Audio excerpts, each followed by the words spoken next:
আজ সোমবার 19 মে 2025, 5 জ্যৈষ্ঠ 1432 বঙ্গাব্দ, 20 জিলকদ 1446 হিজরি। জানিয়ে দেব আজকের দৈনিক বাংলাদেশ প্রতিদিন পত্রিকার শিরোনামগুলো। উদ্বেগ বাড়ছে বিএনপিতে, নির্বাচনী রোডম্যাপ ঘোষণা না হওয়া সংস্কার কাজের অগ্রগতি অস্পষ্ট, কঠোর বক্তব্য দিচ্ছেন নেতারা।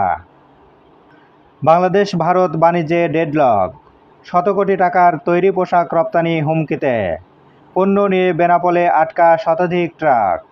সমস্যা দেখা দিলে আলোচনা করে সমাধান, বললেন বাণিজ্য উপদেষ্টা। দিনভর বিক্ষোভ সশস্ত্র বাহিনীর চাকরিচ্যুতদের, সন্ধ্যায় আন্দোলন স্থগিত।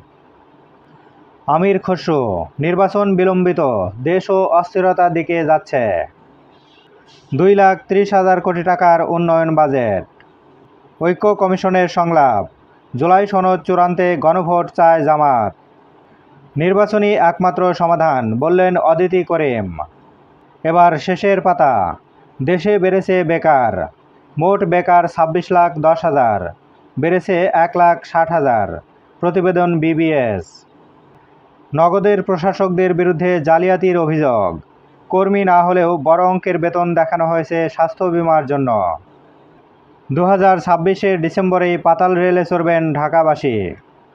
হাসিনার দুর্নীতি মামলা বাতিলের রায়ের বিরুদ্ধে দুদকের আবেদন, অবৈধ সম্পদের অনুসন্ধান শুরু। ভিটামিন ডি স্বল্পতায় বাসা বাঁধছে জটিল রোগ, বিপাকে নারী, শিশু, বয়স্করা। স্বল্পতা কাটাতে 3 পরামর্শ চিকিৎসকদের। বহুমুখী বিক্ষোভে অচলাবস্থা, সাম্য হত্যার বিচার দাবিতে শাহবাগ থানা ঘেরাও। ইশরাক সমর্থকদের ডিএসসিসি ব্লকেট কর্মসূচি ঘোষণা।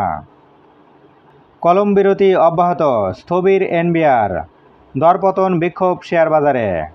ফের অবস্থান কর্মসূচিতে পলিটেকনিক শিক্ষার্থীরা। 3 বিভাগে অতি ভারী বর্ষণের সতর্কতা। রোহিঙ্গা শরণার্থীদের সমুদ্রে নামানোর ঘটনা তদন্তে জাতিসংঘ। বিচারককে হেনস্থা, শোকজ বিএনপিপন্থী 4 আইনজীবীকে।